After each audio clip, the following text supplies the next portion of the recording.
Hi ladies and gentlemen, this is Christelle Martinette, and the reading for the month of June are going to be done with the tarot, the fire tarot. And I wanted to give you a brief explanation of that, and more so because after I got all of my, as you can see, all of my toys here ready, okay, I have a catalytic lamp up there which helps with clearing the air and purifying the air before I start to start my readings. And I stupidly touched the end, and now I have these two fingers burnt. Well, anyway, let me tell you, the Fire Tarot uses fire as a myth in all of its forms and interprets tarot-related scenes through the tarot-related scenes. The major arcana each have they depict a god linked with fire, and the minor arcana are linked with fire as either help, spiritual and sacred fire, emotional fire, and earthly fire. And according to the creators of the tarot of fire, the artist is Franco Rivoli, and it was thought to have fire among the primary elements that put humanity on the path to civilization. This is what motivated the creators. This tarot deck focuses on worldwide myths of fire, gods, goddesses, and I'll show you some of these major arcana. Elemental beings, animals, and even abstract concepts of fire. It's a fascinating tarot deck. It's hot. It's really hot.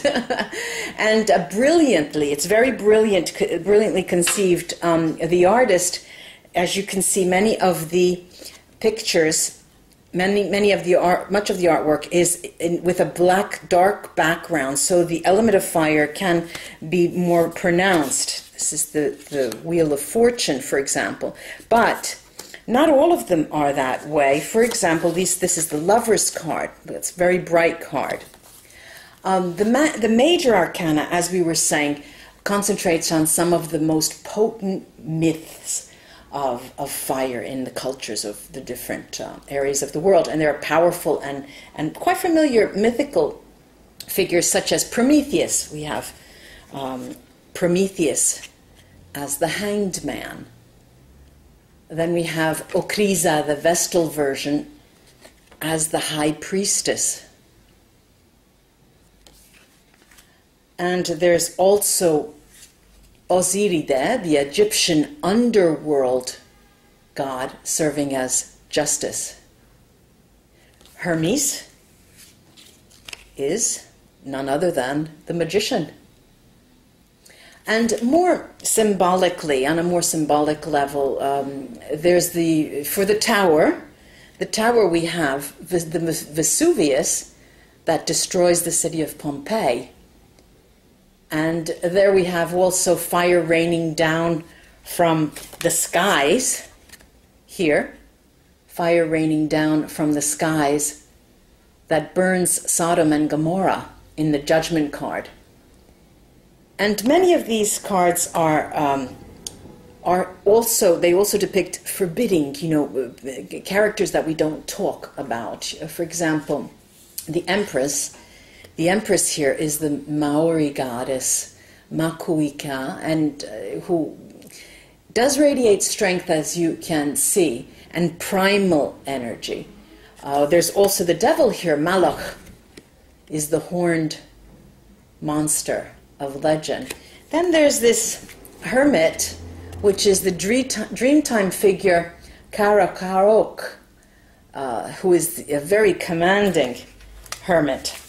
Now, these are, since they deal with the elements and the element of fire, here you have the lightness and darkness rolled up into one, reminding us that there is lightness, there is darkness, and light doesn't exist without darkness. And we all tread, since we're human, across both worlds.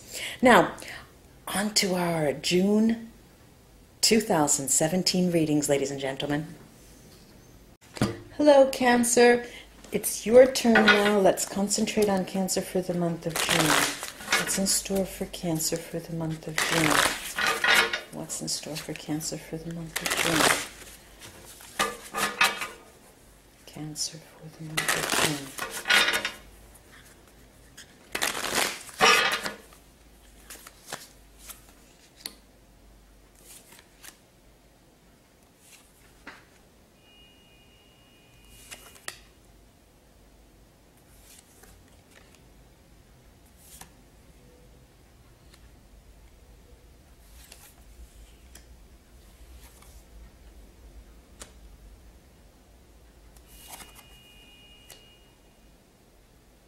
Okay, now this is very intense, Cancer. It's a very intense month, the month of June. Now, something occurs at the beginning of the month that's the most intense period of the entire month, which causes you have, there's interaction here, okay? There's interaction. I'll show you the cards afterwards. I'm on a roll. Just let me talk. There's interaction here, and there's also doubt. There's a lot of doubt as to what is going on emotionally. Not with you, because you know where your emotions stand, you know what you want, and you're very firm on that. But you are not understanding the development of a relationship that, or of a past relationship, something that you're hoping to gain again, something that you want to be rekindled. But there's a lot of doubt there, and that will be the topic of conversation. Clarity, and you will find that in the month of June, especially in the beginning, that the other person, if there's another person involved, will stay at a distance. They will clarify, and they will use a very convincing argument, but they will again reaffirm, that's double re, again reaffirm, because it has been said in the past that the games have been played. You know, please don't go there again. And this will be harsh, but it's something you already know. You just seem to be pig-headed in trying to understand that. Now, although there is love on both sides, for those of you who are partnered, but I'm talking about a past person, and I'm going to say it once again, there is love on both sides, because you never get, you never have, after having spent time with a person, when you come away from a story, as is this case, I'm not saying for everyone, but in this case, Cancer, there is love on both sides, because when you take some steps on the road, that's life, with another person, you exchange things and you experience things, and you've done that together, and those are experiences that cannot just be erased from the face of the earth and from your mind. And you are very, very aware that there is love on both sides. And you are also very much aware that the interaction that you have is of a very high level, whether you're a couple or not yet. It's a very spiritual level. The person has taught you much. It is thanks to them that you are able to even change the way you interact with other people. They've had an extremely important effect on you. Here I'm seeing changes and changes and changes again and again. There are 3 twos, I'll show you that. There's changes, and changes in terms of the way you interact intellectually with this person, and the way you have to accept that reasoning process and that way of interacting. But when all is said and done at the end of the month, you both come out ahead because you have faced it. And it seems that, now I've done a number of readings, it seems that this is the underlying theme for practically all of the readings for all the different signs, that you need to face some emotional impact with a person in order either to find closure, and this can be discussed as closure, it can be suggested as being closure, but there's there's an elation at the end of the month. You feel so elated, so happy that you did indeed go through with that. The first card is the Eight of Wands, which is quite different from the Rider-Waite. I'll just point that out each time because they are. Seven of Cups, the Eight of Swords, the Two of Cups, the Ace of Pentacles, the Hierophant, the Two of Pentacles, the Two of Swords, and the Three of Cups. Now there are 3 twos, 6, and a 6, and you know, it's quite, and there are 2 sevens, because there's a 7 and there are 2 8s, which is 16. 7, 6, and 1 is 7, so there are 2 sevens. There's a repetitive nature in this spread that again tells me that you're going back, you're seeing each other again, you're coming to terms with, you're doing it once again. Let me just take the Vera Sibilla cards to get a bit of clarity on the Hierophant here. Oh, yeah. Okay. As I thought, amore, love. La matrice, the female lover, could be a male. Ammalato, the ill one. Now, of course, there is, you know, they work both ways, these cards. Love with the woman of your heart is no longer, but these two cancel each other out. The sadness that's linked to this other person, male or female, is eradicated, is cancelled, because what prevails is unconditional love no matter what happens with this person. And it's a teaching, it's a new lesson, because it's not a material type of love. It's not you know, we're not thinking about, okay, why doesn't she sleep with me? Why doesn't she live with me? Why doesn't she, you know, I can't understand this. There's a different understanding. You know, we have come this far. We're not going to be around anymore. Pretty soon we'll be leaving this earth. Just let's be happy. If I want this, why don't you be happy for me? You know, this is the reasoning process. And you too come around and think, yes, I am happy for you. I'm going to take the runes and see what they have to add here.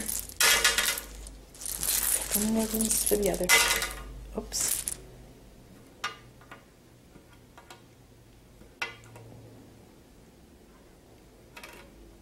Okay, now, by no means the process of facing this person and talking to this person ends there in the month of June. It goes on in time. I have here Björk, Brightstave, or Berkana.